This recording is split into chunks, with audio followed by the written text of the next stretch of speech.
While Canada's inflation rate is beginning to cool off, food prices have now hit a 41-year high. A new study shows how Canadians are coping and cutting back on those sky-high grocery bills, as one expert believes grocers could be doing more to help struggling families.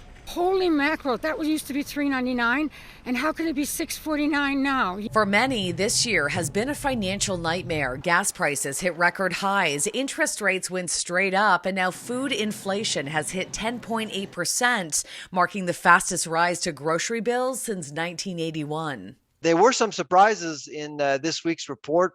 Bakery was up almost 60%. We didn't expect that. And of course, some dairy products are higher, notably butter, up 16%. That was a lot.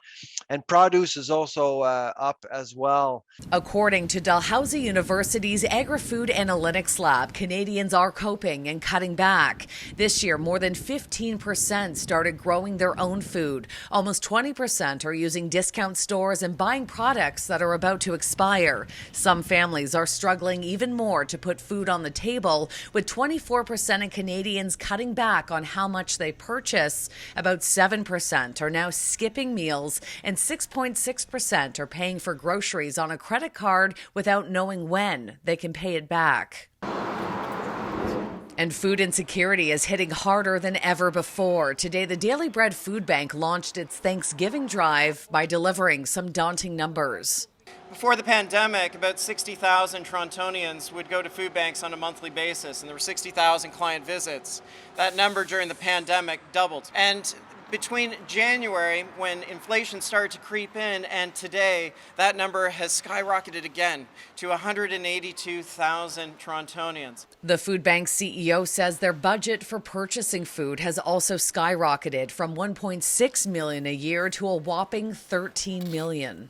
We have an ambitious goal and a very needed goal this Thanksgiving drive to raise some 336,000 pounds of food and to raise $3 million.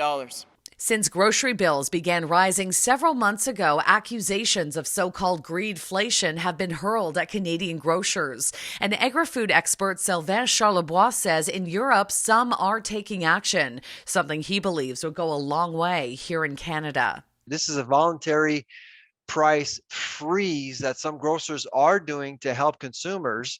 And it's a very targeted freeze looking at specific food staples, not the entire store, just a few staples, bread, milk, eggs. It would actually allow grocers to show to consumers that they actually have a heart. Shauna Hunt, City News.